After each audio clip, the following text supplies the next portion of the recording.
पूज्य माता जी के श्री चरणों में वंदनामि निवेदित करती हूँ। मंचासीन स्नेही आर्यकर वृंद, क्षुल्लका वृंद एवं धर्म स्नेही भव्यात्माओं, भगवान महावीर के शासन काल में हम सभी उन्हीं की दिव्य वाणी, जिन वाणी का रसास्वादन कर रहे हैं। अमृतमयी तेजोमयी वो वाणी जो अनादिकालीन संसार में भ्रमित हुए आत्माओं के मिथ्यात्व का वमन कराने में अत्यंत सहायकारी कारण है। उन तीर्थंकर परम देव के श्री चरणों में हम सभी अपने श्रद्धा बनत होते हुए जिन धर्म के स्वरूप को समझने का प्रयास कर रहे हैं, संसार के अंदर अत्यंत भ्रमणशील कर्म जो शुभ और अशुभ रीति से हम सभी को दुख और सुख का एहसास कराते हैं, उसी दुख और सुख की तरतमता में प्रथमान योग का वो पुराण जो मेरे प्राणों में समाता हुआ मुझे प्राणों का संस्कार दे रहा है, ऐसा वो महासती अंजना पवन सुत हनुमान अपने पुण्य के वैभव का अभिसिंचन करते हुए अपने जीवन परंपरा को आगे बढ़ा रहे हैं। पर्यंक गुफा में जहाँ पर मुनिराज अपना आशीर्वचन देकर के आकाश मार्ग की ओर बढ़ गए, सब कुछ बता गए कि अब तुम्हारे जीवन में सुख का वैभव तुम्हें प्राप्त होने वाला है, बस धैर्य रखना। कुछ अनहोनी घटना का निर्णय अपने मन से मत ले लेना। निर्णय लेते हैं ना हम सभी लोग, जब बहुत बड़े कर्जदार बन जाते हैं, परिवार साथ नहीं देता है, पत्नी की बहुत हैवी रिक्वायरमेंट होती है जिसको पति पूरा नहीं कर पाता है, किसी के प्रति गलत व्यवहार हो जाता है, परिवार में भाइयों से बनती नहीं है। ऐसी परिस्थिति के अंतर्गत व्यक्ति अपने जीवन को समाप्त करने का विचार करता है। जैन दर्शन कहता है, मित्र, अपघात करने से समस्याओं का समाधान नहीं होगा। अपघात करने से समस्याएं ज्वलंत होंगी और बढ़ेंगी। अपघात साक्षात नरकायु का कारण होता है। और फिर ये तो सब कर्म आधीन वस्तुएं हैं, कर्म आधीन स्थितियां हैं। अगर आप यहाँ अपघात करके कहीं दूसरी पर्याय में जन्म लेते भी हैं तो उन कर्मों को चुकता नहीं कर पाए हैं। उस कर्मों का लेखा जोखा आपको अब उस पर्याय में देना ही पड़ेगा। इसलिए हमें कभी भी अपघात की बात विचार नहीं करना चाहिए। आचार्य अमित तेज मुनिराज जो अवध ज्ञान के धारी थे, उन्होंने बता दिया कि हे बाले, कुछ अनहोनी घटना का निर्णय अपने जीवन में मत करना। तुम्हारे पति का समागम शीघ्र होगा और तुम एक पुण्यशाली, ज्ञानशाली, सौंदर्यशाली, वैभवशाली, चरम शरीरी पुत्र को प्रसूत करोगी। मुनिराज के वचनों पर अगाध श्रद्धा रखने वाली सतियों ने अपने अपने परिवार को संभाल लिया। देह जर्जरित है, कुष्ठ टप टप टपक रहा है। मुनिराज ने ही कहा था कि अष्टांग का विधान करो, तुम्हारा पति कोढ़ी नहीं रहेगा, कामदेव बन जाएगा। मित्रों, जो होता है सो कहा जाता है, जो नहीं होता वो कहने में नहीं आता है। इसलिए वहाँ पर भी सिद्ध चक्र विधान किया, उसका अवसर आ रहा है।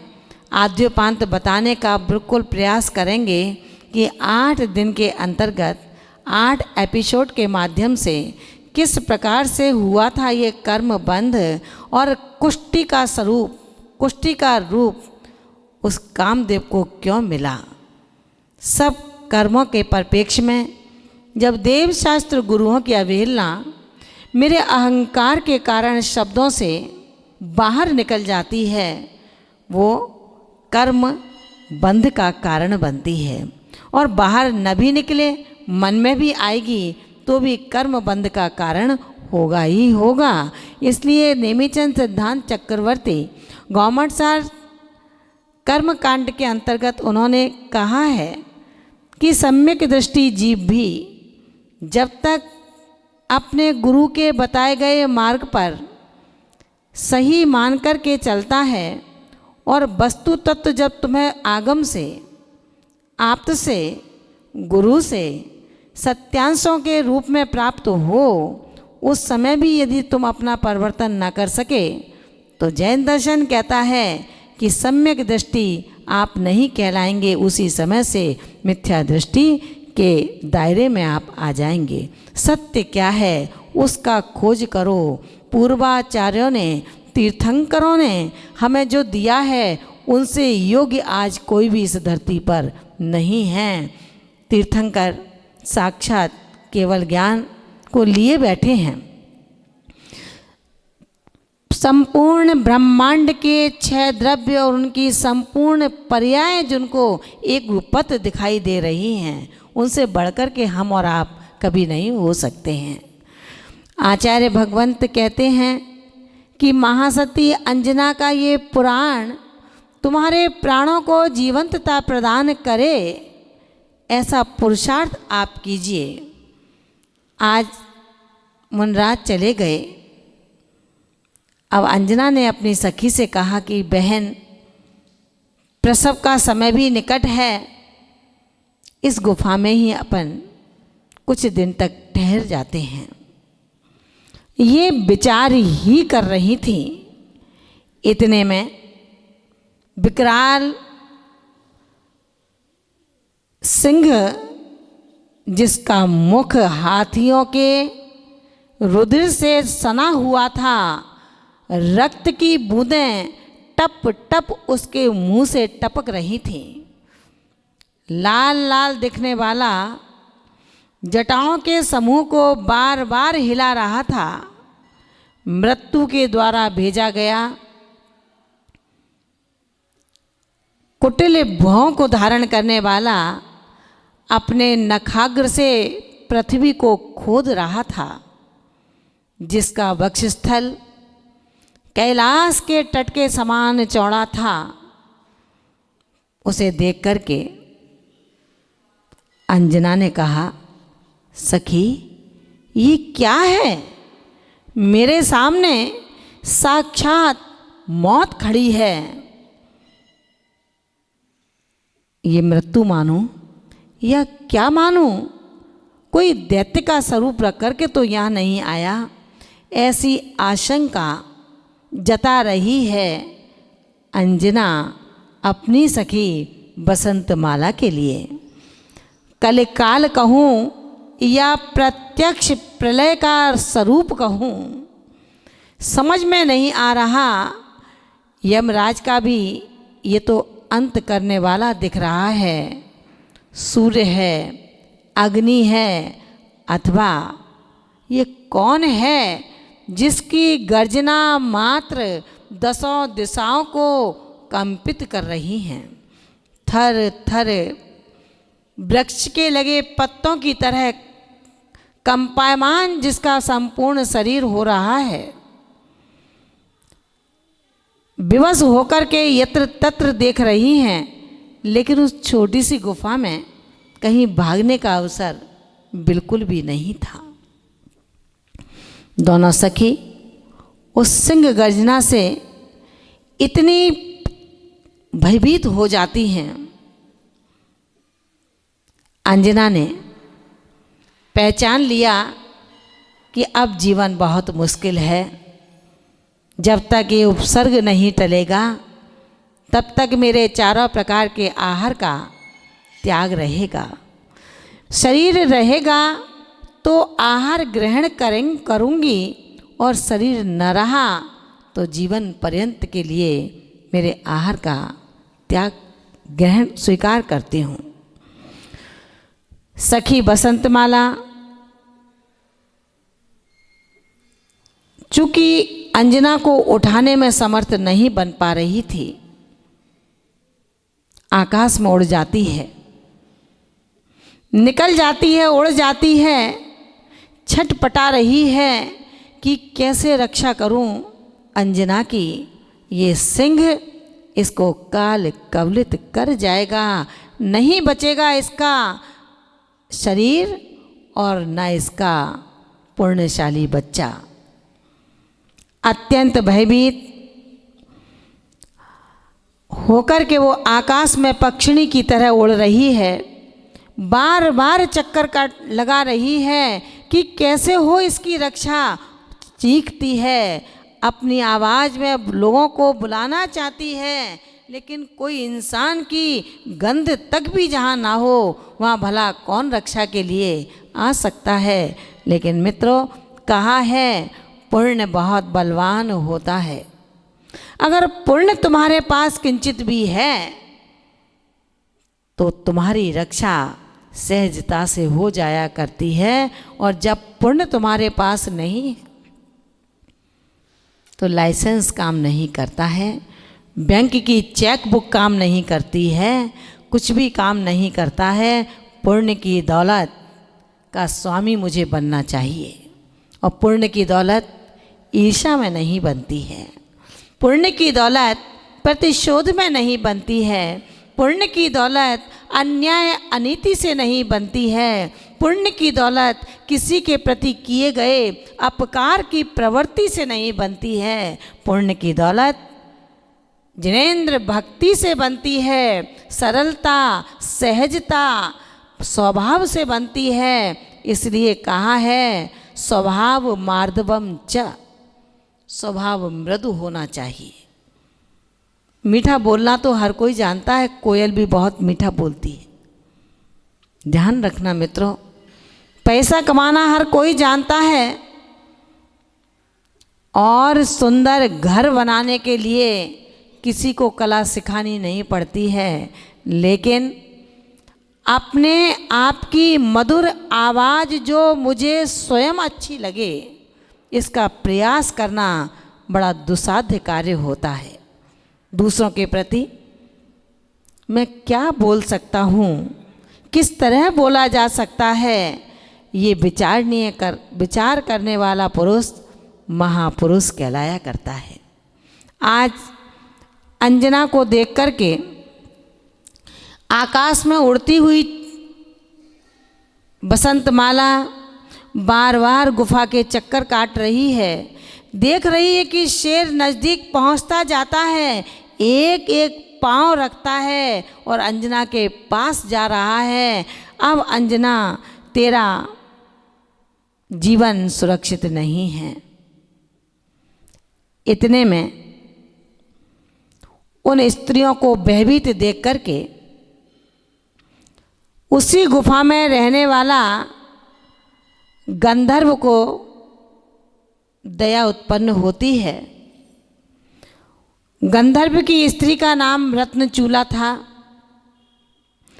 रत्नचूला ने अपने पति मणिचूल से कहा कि स्वामी देखो ना, ये दोनों अकेली स्त्रियां कितनी भयभीत हो रही हैं। क्या ये सिंह इन स्त्रियों की प्राणों को छोड़ देगा?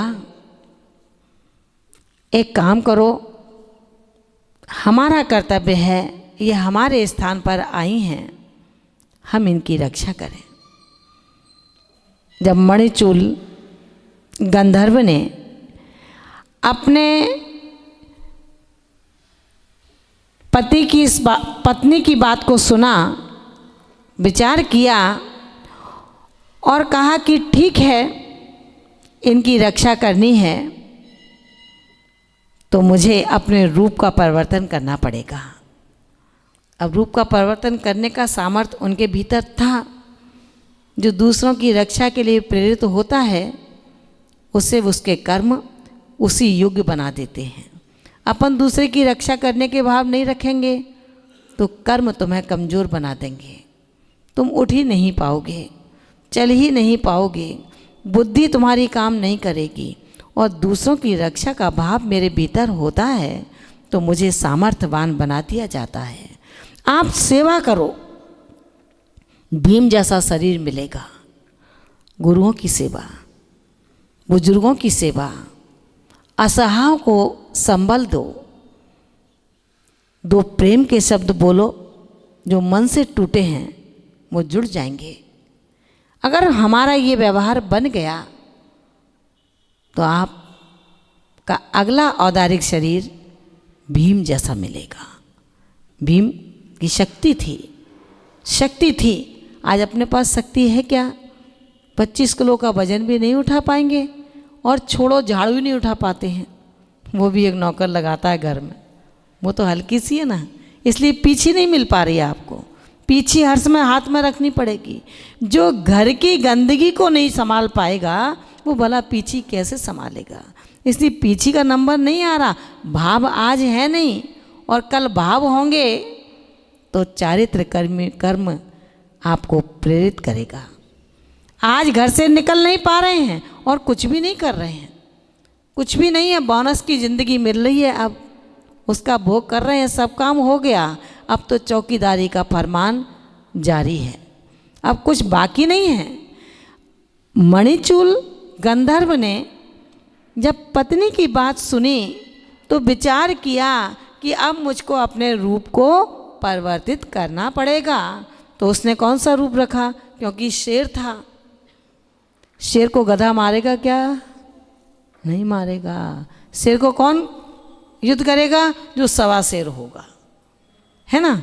अभी गधे से लड़ोगे क्या? शेर गधे से लड़ाई करता है क्या? नहीं करता। जो अपने से कमज़ोर है उससे कोई लड़ता नहीं है, उससे कौन लड़ेगा? अब आप अपनी सासू माँ से बक बक बक बक करोगी तो बेचारी कहेगी ये बेचारी, ये इससे क्या बात करूँ मैं, तो वह आपसे नहीं बोलेगी कुछ भी, है ना। इसलिए जिससे भी अपने को फाइटिंग करनी है तो शक्ति को तोलो। यदि आप शक्तिवान हैं तो महाशक्तिवान से लड़ाई करो, फिर जीतो, तब कोई काबिलियत है। और शेर गधे से लड़ेगा तो लोग कहेंगे अरे जीत गया, कौन सी बड़ी बात है, गधा से लड़ा था, शेर होकर के गधे से लड़ा। तो उसने विचार किया ये शेर है, अब मुझे क्या करना है? अष्टापद का रूप रखा। कौन सा रूप रखा? अष्टापद का। अष्टापद का रूप रख कर के अब वो अंजना और सिंह के बीच में खड़ा हो गया। अंजना और सिंह के बीच में खड़ा हो गया, और खड़ा होने के बाद अब शेर की और उनका भयंकर युद्ध प्रारंभ होता है। अंजना थर थर काँप रही है कि होगा क्या, अब एक और शेर आ गया। ये शेर था और ये सवा शेर है। शेर और सवा शेर दोनों ही लड़ रहे हैं। अंजना समझती थी, श्रुतज्ञ थी, श्रुतवान थी, आर्यकाओं के बीच में रही थी, भागी नहीं थी आर्यकाओं के पास से। क्यों नहीं भागी थी? क्योंकि वो द्रव्य शुद्ध की धारी थी।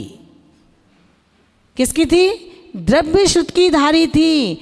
जिसने द्रव्य शुद्ध पढ़ा है वो भागता है, और जो भाव शुद्ध पढ़ता है वो टिका रहता है। द्रव्य शुद्ध केवल शास्त्रों के पन्नों को पलटना, शास्त्रों के शब्दों को रटना, ये द्रव्य शुद्ध कहलाता है। शास्त्र पढ़ लिए, एक नहीं, दो नहीं, 100, 50 पढ़ते हैं, पढ़ने की रुचि है। आचार्य देव कहते हैं पढ़ो लेकिन पढ़े मत रहो। पढ़ने के बाद भी पढ़े हैं, उठो। अब पढ़ा क्या श्रुत में तुमने, उसको भाव भावित करो। आचरण में लाओ। पढ़ लिए फिर भी घर में पड़े हैं, पढ़ लिए फिर भी लड़ाई पे खड़े हैं, पढ़ लिए फिर भी इकट्ठा कर रहे हैं, पढ़ लिए फिर भी राग नहीं छूट रहा है। पढ़ने के बाद द्रव्य शुद्ध को भाव शुद्ध में परिवर्तित करिए। द्रव्य शुद्ध संकेत है। संकेत है किसका? कि शेर आ रहा है। कहाँ है? आपकी उंगली कहती है वो आ गया शेर, कहते हो ना, तो ये द्रव्य शुद्ध है। अब द्रव्य शुद्ध से भाव शुद्ध। द्रव्य शुद्ध क्या है? द्रव्य शुद्ध कारण है। किसका? भाव शुद्ध का। समय सार पढ़ना कारण समय सार है, समय सारी बन जाना कार्य समय सार है। कारण से कार्य की सिद्धि होती है। रोटी से भूख लगती है, मिटती है, हैं? मिटती है रोटी से, तो रख लेना ढेरों रोटी, भूख मिटा लेना। अरे रोटी खाने से भूख मिटती है, रोटी से भूख नहीं मिटती है। द्रव्य शुद्ध डिब्बे में रखी रोटी है, और जब खा लोगे तो भाव रोटी बन जाएगी, आपकी भूख मिटा देगी। मित्रों, द्रव्य शुद्ध को जिसने भाव शुद्ध में परिवर्तित कर लिया था वो अंजना आर्यकाओं के पास पड़ी थी। जिसने पिता के पूछने पर उत्तर दिया था कि बेटी किसके भाग्य का खाती हो, तो क्या उत्तर मिला था? मैं अपने भाग्य का खाती हूँ। तो फिर क्या हुआ? क्या हुआ? घर से निकाल दिया, कोड़ी के साथ विदा कर दिया। फिर रोने लगे तो उसने क्या कहा? पिताजी आप परेशान ना हो, आपने जो किया है बहुत अच्छा किया है। शैतान शैतानी दिखाए तो ज्ञानी शैतान नहीं बनता, वो शांत रहता है, समय की प्रतीक्षा करता है। क्योंकि समय किसी भी स्थिति में जब आता है तो वो गवाह और उसूलों का इंतजार नहीं करता। तो आज जब पिता ने कोड़ी के साथ विदा कर रहे हैं, अब रोने से क्या होगा? उसने कहा ठीक है, आप चिंता ना करें, आपने कोड़ी पति मुझे दिया है। अगर मेरे भाग्य में कोड़ी पति होगा तो कामदेव देते, वो भी कोड़ी बन जाता। और जब कामदेव भाग्य में है तो सत पिताश्री ये कोड़ी पति भी कामदेव जैसा बन जाएगा। बस अंजना ने अध्ययन किया था, मैना ने अध्ययन किया था आर्यकाओं के पास, और आर्यकाओं के पास पढ़ कर के श्रुतज्ञ बनी थी। आज अष्टापद और सिंह के युद्ध के बीच में बैठी है अंजना, फिर भी सासू केतुमती को दोष नहीं देती कि हे सासू तूने बहुत बुरा किया। बार बार कहती है कि मैंने बहुत बुरा किया है, मुझे दंड मिलना ही चाहिए था और सही दंड मिला है। हैं? हम भी अपने कर्मों को कभी उलट पुलट कर देखा करें।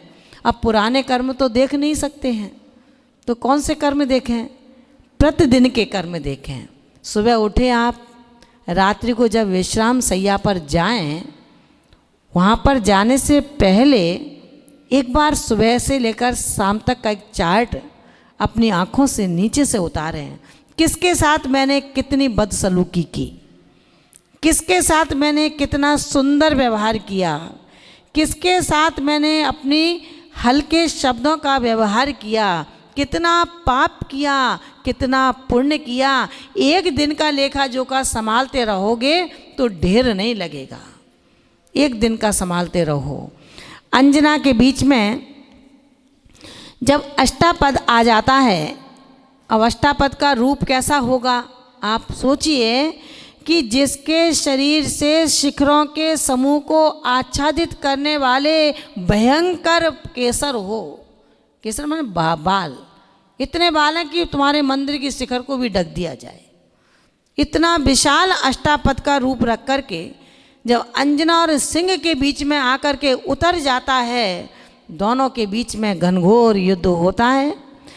शूरवीर मनुष्य को भय उत्पन्न करने वाला वो दृश्य अंजना को निर्भयता प्रदान कर रहा था।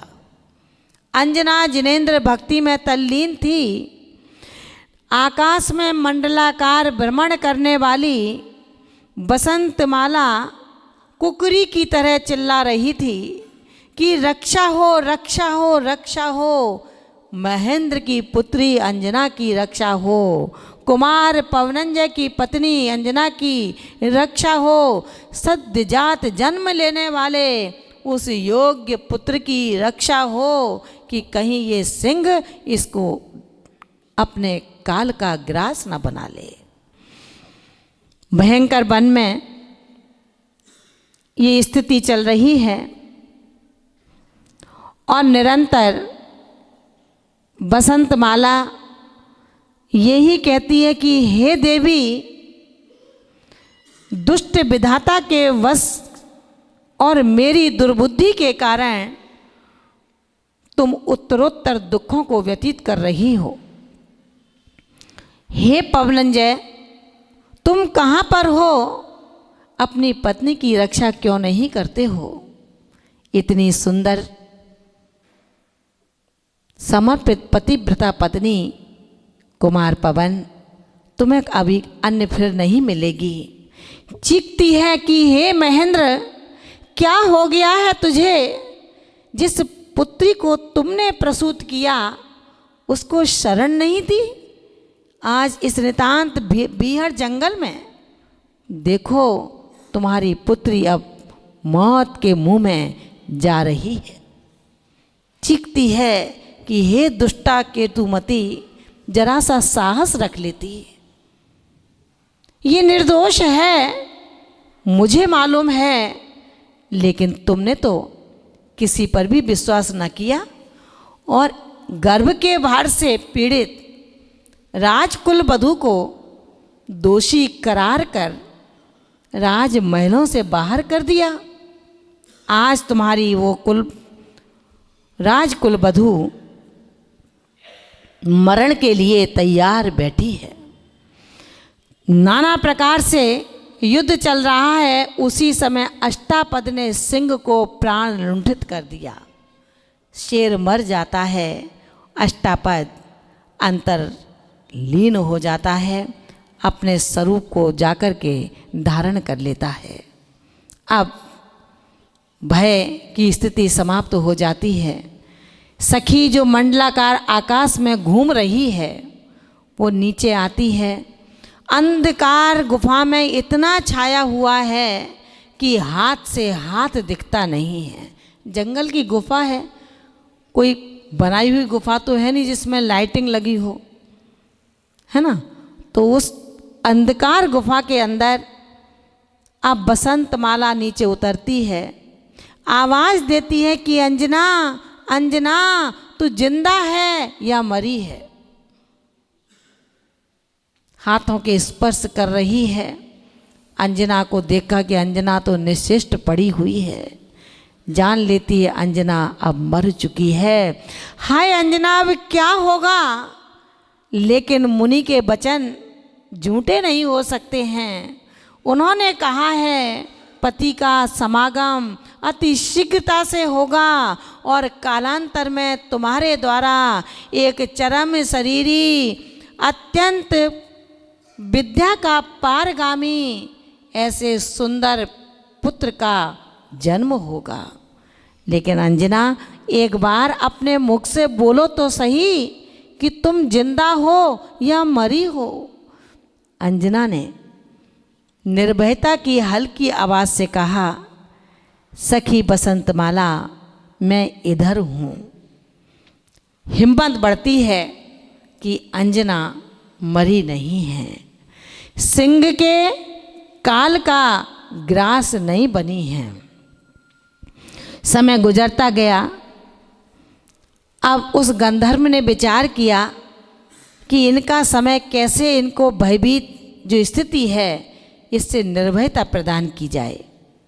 तो आपके पास यदि कोई भयभीत जीव आ जाए तो राजीव भैया क्या करेंगे? अपन उसको और डराएंगे क्या? हैं? कबूतर आया था ना मेघरथ राजा के पास में, गिर गया गोदी में आकर के। तो अपनी गोदी में कबूतर गिर जाए तो क्या करेंगे? हट, चिल्लाएंगे। छपकली गिर जाए, हट, चिल्लाएंगे। चूहा आ जाए तो उछलेंगे। ऐसे ही करेंगे ना? ऐसा नहीं करना। शरणागत, शरण में जो आया है उसको अभय दान देना। जो अभय दान देता है वो कभी भयभीत नहीं होता है, कर्म उसको भयभीत नहीं करता। अभय दान देना ज्ञानी पुण्य सम्यक दृष्टि का कर्तव्य है। जितना मांस इस कबूतर में है तुम उतना मांस मैं तुमको देता हूँ, लेकिन इस कबूतर को लेकर के मत जाना। कबूतर गिरा किसके पास? जो रक्षा कर सकता था। बारात में बहुत सारे बाराती थे, लेकिन बंधन में किए गए पशुओं पर दृष्टि किसकी गई? किसकी गई? जो करुणा के सागर थे, तीनों लोगों के नाथ बनने की क्षमता जिनके अंदर मौजूद थी। हर कोई थोड़ी कर सकता है। कितने लोग यहाँ बैठे हैं, सम्यक दृष्टि हैं आप सभी, सब भव्य आत्मा हैं, आप सब मोक्ष पद को प्राप्त करोगे। लेकिन जब करोगे तब करोगे। अभी जिस पर्याय में बैठे हैं उसका कर्तव्य करोगे, तब जाकर के उसके फल को प्राप्त करोगे। तो शरण में इनके निर्भयता को कैसे करूं? दोनों गंधर्व और गंधर्व की पत्नी रत्नचूला आपस में बात करते हैं और उन्होंने कहा कुछ मत करो, जिनेंद्र भक्ति करेंगे अपन संगीत से तो इन्हें भी अभयता होगी। उन्होंने संगीत से जिनेंद्र भक्ति का शुभारंभ कर दिया। इधर अंजना भी भक्ति में इतनी तल्लीन हो जाती है और भक्ति की तल्लीनता से जिनेंद्र प्रभु की भक्ति करती है। अपनी सखी से कहती है कि तुम एक काम करो, अभी इस गुफा में ही हम लोग रुकेंगे। तीर्थंकर मुनीश्वरनाथ भगवान की प्रतिमा को यहाँ विराजमान करो। मुनीश्वरनाथ प्रतिमा को विराजमान क्यों कहा? क्योंकि वो उनके काल में ही जन्म हुआ था, तो उनके श्रद्धा के केंद्र थे, श्रद्धा के देवता थे तीर्थंकर मुनीश्वरव्रत स्वामी। मुनीश्वरनाथ भगवान की प्रतिमा का उसी गुफा में विराजमान किया गया और उनके सम्मुख नाना प्रकार की पूजाएं, स्तुति, भक्ति, बिरदावलियाँ प्रारंभ हुई। और इसी दौरान बसंत माला के कहने पर मुनीश्वरनाथ भगवान को बसंत माला तुरंत लेकर के आती है, विराजमान करती है। और करने के बाद में बसंत माला ने केवल इतना ही कहा कि तुम्हारी सुख के साथ प्रसूति हो जाए, इसी बात को ध्यान में रख कर के तुम भक्ति, स्तुति, पूजा करो, विरह संबंधी सारी बातों को भूल जाओ। बसंत माला के कहने पर अंजना ने कहा, सखी मेरे लिए कोई जंगल और कोई बांधव नहीं है, जो कुछ है वो सिर्फ और सिर्फ तुम हो। तुम्हारे रहते हुए ये वन भी मुझे नगर जैसा प्रतीत हो रहा है। जो मनुष्य जिसके आपत्ति काल में, मध्य काल में, उत्सव काल आदि में सभी अवस्थाओं में सेवा करता है, वही उसका बंधु होता है। और जो दुख देता है वो बंधु होकर के भी शत्रु जैसा हुआ करता है। बहुत सुंदर कहा है। जरूरी नहीं है इंसान प्यार की सूरत हो, जरूरी नहीं है इंसान प्यार की सूरत हो। सुंदर और बेहद खूबसूरत हो। अच्छा तो वही इंसान है जो तब आपके साथ हो जब उसकी आपको बेहद ज़रूरत हो। अच्छा तो वो है कि जब वो आपके साथ हो जब आपको उसकी बेहद ज़रूरत है। इसलिए बसंतमाला, तुम बिल्कुल मत सोचो कि बांधवों की स्मृतियाँ वन की एकांत सूनापन मुझे बाध्य करेगा, लेकिन भगवान देवादिदेव मुनिशुभ्रत भगवान की प्रतिमा को देख करके अब मैं बहुत गदगद हो रही हूँ। विद्या से के बल से उसने भोजन की भी वहाँ व्यवस्था कराई। उसके लिए नूतन नूतन भोजन आने लगा। पुण्य के परमाणु जब पाप से छटते, पुण्य के परमाणुओं से पाप के परमाणु जब छटते जाते हैं तो अनायास व्यवस्थाएं व्यवस्थित होती चली जाती हैं। दुनिया के अंदर बहुत से ऐसे लोग हैं कि तीव्र असाता कर्म का उदय, पूज्य माता जी को आप देख ही रहे हैं ना, तीव्र असाता कर्म का उदय, शारीरिक वेदना, उसके बाद रास्ता भी मिलता है। बड़ा आश्चर्य होगा, कल 9 बजे पूज्य माता जी उठी और अपने उस पाटे से, तखत से नीचे गिर पड़ी। हम लोग सब घबरा गए, माता जी गिर गई, चोट लगी होगी। हम तुरंत उनके पास गए, उठ करके बिल्कुल उल्टी माता जी नीचे गिरी हैं। मन में विचार आया कि कितना तीव्र असाता का उदय है, लेकिन कहावत है अगर मारने वाला कोई है तो बचाने वाला भी कोई होता है।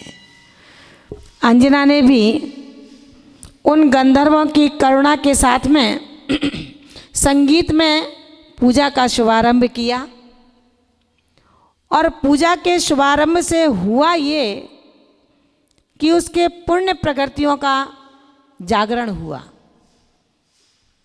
पूजा में दत्तचित्त होना, वेदी और हृदय वेदी में भेद नहीं होना, सोच विचार अति उत्तम होना, एक मेघपना भक्ति और भक्त में होना, ये बहुत बड़ी बात है। तब जाकर के पुण्य प्रकृतियों का बंद होता है। और जब पूजा हम कर रहे हैं, मन इधर उधर भागता है, तो वहाँ कुछ ही प्रकार का कोई पुण्यवर्धन नहीं होता है। अनायास अंजना कहती है कि बहन, चित्त अच्छा नहीं लग रहा, शरीर में कुछ कौतूहल सा हो रहा है। सखी ने कहा, अंजना, तुम्हारे प्रसव का समय आ गया है, इसलिए तुम परेशान मत होना। मुनिराज की बात को याद रखना, दिगंबर मुनि के वचन कभी मिथ्या नहीं होते हैं और दिगंबर मुनि कभी किसी पर द्रोहपूर्ण बात नहीं करते हैं। अगर वो किसी से क्रोध में कोई बात कहते हैं तो वो दिगंबर मुनि नहीं होते हैं। रिद्धिधारी, प्रज्ञा संपन्न, प्रज्ञा श्रमण, आशी विष रिद्धि के धारी, दृष्टि विष रिद्धि के धारी मुनिराज के पास में ये शक्ति है, सामर्थ्य है कि शत्रु को एक समय के भीतर मृत्यु सैया को प्रदान कर दें। आँखों में इतनी शक्ति है, इतनी शक्ति होने के बावजूद भी वो हमारे दिगंबर जैन मुनिराज कभी भी किसी भी भक्त पर क्रोधित नहीं होते हैं, कभी भी किसी भक्त पर रिझाते नहीं हैं। पूजा और निंदा में भेद नहीं समझते हैं। अर्घ और अस्सी के प्रहार का किसी प्रकार में उनके अंदर कोई भेद नहीं होता है।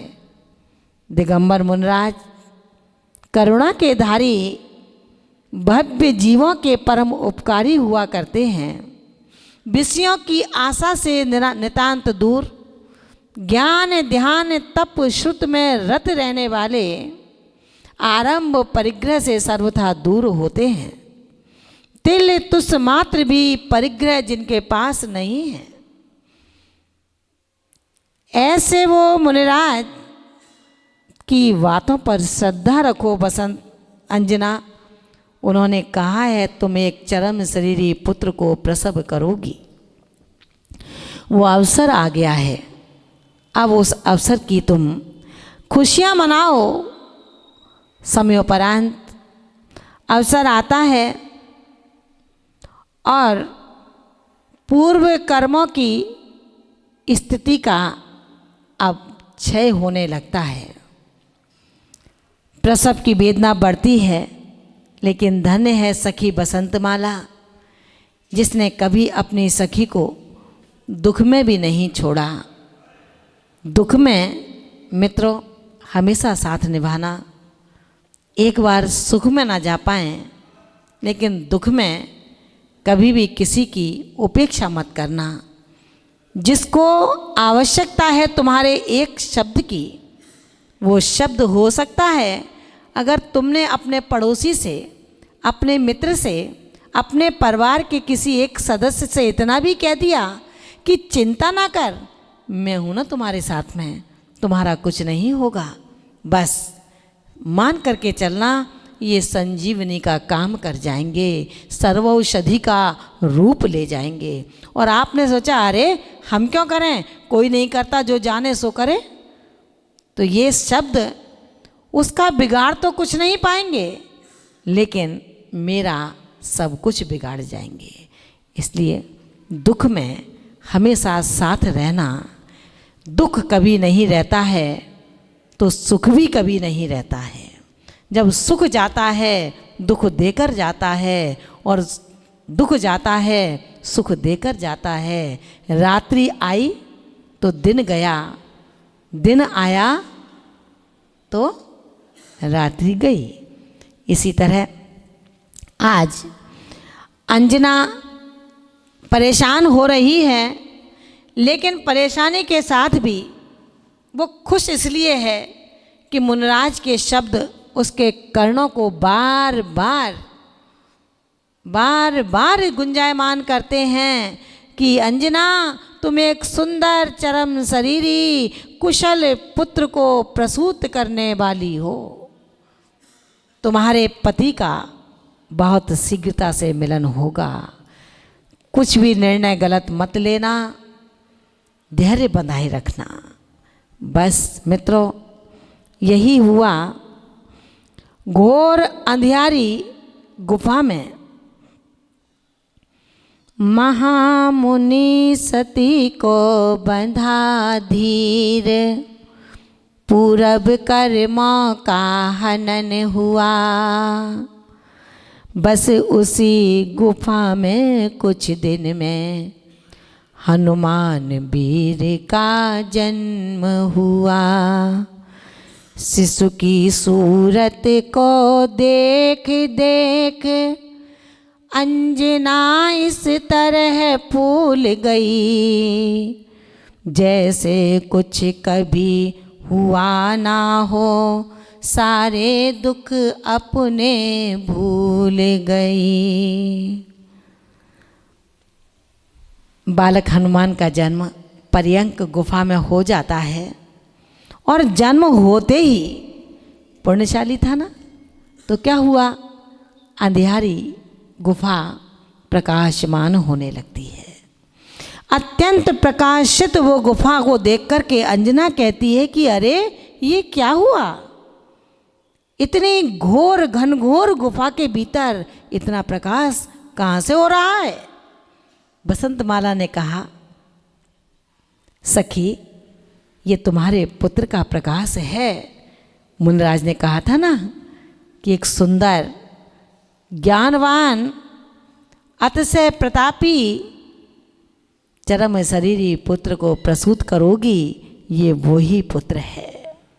अंजना ने जब अपने पुत्र का मुख अवलोकन किया तो बड़ी खुश होती है और बहुत दुखी होती है। आँखों से टप टप आंसू बहने लगते हैं कि हे पुत्र, कितनी दुर्भाग्यशाली हूँ, मेरी दुर्भाग्यता के कारण तुम्हें वो यश नहीं मिल पाया। यदि ये जन्म तुम्हारे नाना के घर पर होता, तुम्हारे पिता के घर पर होता, तो तुम्हें देख कर के कौन नहीं मुस्कुराता। तुम्हारा जन्म नहीं, महाजन्मोत्सव मनाया जाता। लेकिन हे पुत्र, हतभागी माँ जो तुम्हें मिली है, इसके कारण तुम्हारे जन्म पर कोई मुस्कुराने वाला भी नहीं है। हे पुत्र, तुम कितने सुंदर हो मेरे प्रिय वत्स। तुम्हें देख कर के लगता है कि तुम पर सब कुछ है, लेकिन मैं मंद भाग्यशाली सभी वस्तुओं से रहित हूँ। अरे पुत्र, ये मेरा दुर्भाग्य है कि मेरे कारण तुमको जंगल में जन्म लेना पड़ा है। क्या कांटे के पास रहने वाले गुलाब के पुष्प को कांटे नहीं चुभते हैं? बेटा, तुम सर्व दुख हरण करने वाले हो, कामदेव से सुंदर हो, तुम कामदेव हो। कर्म के बस यह सर्व दुखदायिनी अवस्था प्राप्त हुई है। मेरे वत्स, मैं हतभागिनी तुम पर क्या लाड़ करूं। मेरे कारण तुम्हारा जन्म दिन भी बिगड़ गया। बस हे पुत्र, अब मैं कुछ भी नहीं बोल सकती हूँ, मेरा हृदय भर गया है। आंखें सावन भादों सी टप टप कर रही हैं। ये पुत्र, संसार में तुम चिरंजीवी बनो, ये माँ के हृदय की भावना तुम्हारे जीवन के लिए है। आपके लिए यही आशीर्वाद है वत्स। तुम जीवित रहो और तुम्हारा पुण्य तुम्हारे यशोगाथाओं से सारे भूमंडल को प्रभावित करता रहे। बस इतना ही कहना पर्याप्त समझती हूँ बेटा। तुम अपने मन में कुछ रोष तोष न करना। इतना कहते कहते सखी ने कहा बसंतमाला ने, अंजना, इतना क्यों ग्लानि से भर रही हो? तुम तो पुण्यवान हो, चिंता ना करो। आज बच्चे का जन्म हुआ है, कल पति का मिलन होगा, परेशान होने की आवश्यकता नहीं है। इतनी बात कर ही रही थी। इतने में होता क्या है, उसी गुफा में अंजना उस पुत्र को देख देख करके खुशियां मनाती है। दिन पर दिन सुत का आकर्षण अब दुख में सुख दर्शाता था। जब हनुमान हंस देते थे, दोनों का दिल खिल जाता था असफलता ने मुख मोड़ा, स्वयमेव सफलता आती थी। जो कल तक गली बने कांटे, अब कली बनी खिल जाती थी। एक रोज घटी ऐसी घटना, जिससे सुर चक्कर में डाला, जिसने तारीख बदल डाली, जिसने इतिहास बदल डाला। आकाश मार्ग में बार बार जो अपना शोर मचाता था, पुष्पक विमान देखा सबने, द्रुत गति से बढ़ता जाता था। अब मत पूछो आगे का कुछ, किसके प्रताप का हाल हुआ, दो पग भी नहीं हुए होंगे, ऐसा विमान का हाल हुआ। हनुमान जहाँ पर पड़े हुए, सबने देखा वह भटक गया, ना इधर बढ़ा ना उधर बढ़ा, बस अधर अधर हो लटक गया। कौन? विमान। विमान जो द्रुत गति से आ रहा था, वो ना आगे बढ़ पाया ना पीछे बढ़ पाया। विद्याधर घबरा जाता है कि ये किसकी माया है।